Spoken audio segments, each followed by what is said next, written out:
दोस्तों, आज मैं एक ऐसे विषय पर बात करना चाहता हूं जो हमारे समाज की आंखें खोलने वाला है। आपने देखा है आजकल बाबाओं की लग्जरी गाड़ियां और सुरक्षा घेरे। कभी साधु का मतलब होता था साधारण जीवन, त्याग और शून्यता में संतोष। उपनिषद और पुराण हमें यही सिखाते हैं कि सच्चा साधु धन और शक्ति के आकर्षण से मुक्त होता है। लेकिन आज का दृश्य बिल्कुल उल्टा दिखाई देता है। आप आज देखिए, किसी बाबा का जुलूस निकलता है तो किसी रॉक स्टार से कम नहीं दिखता। आपने भी इस बात को महसूस किया होगा। महंगी गाड़ियों का काफिला, सुरक्षा कर्मियों का घेरा और भक्तों की भीड़ जो बाहर से इस तमाशे को देखकर हैरान होती है। साधु जो खुद को भगवान के समकक्ष खड़ा कर लेते हैं, इन झांकियों और शक्ति प्रदर्शन में बिल्कुल भी असहज महसूस नहीं होते, बल्कि ऐसा लगता है कि वो इससे आनंदित हुए जा रहे हैं। लेकिन सवाल यह है कि जिस हृदय से मोह न गया वह साधु कैसा।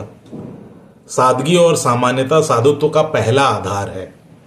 साधु के लिए महंगे वस्त्र, आभूषण, चंदन की लकीर या विशेष आसन की कोई जरूरत नहीं। असली साधु तो वह है जो भीड़ में भी आम लगे। आज जो बाबाओं की छवि हमारे सामने आ रही है वह असल साधु की परिभाषा से बिल्कुल अलग है। सम्मान, कीर्ति और प्रसिद्धि की चाह तो आम इंसान की होती है। साधु वह है जो धीरे धीरे खुद को इतना खो दे कि उसे धन, लाभ, सम्मान और अपमान का एहसास ही ना बचे। लेकिन आप अब के साधु खुद की झांकियां निकाल रहे हैं, खुद को वीवीआईपी की तरह पेश कर रहे हैं और भीड़ को अपने चारों ओर इकट्ठा कर तमाशे का पूरा मजा ले रहे हैं। दोस्तों, हमें ये समझना होगा कि साधुत्व दिखावे में नहीं बल्कि भीतर की विनम्रता और सादगी में है।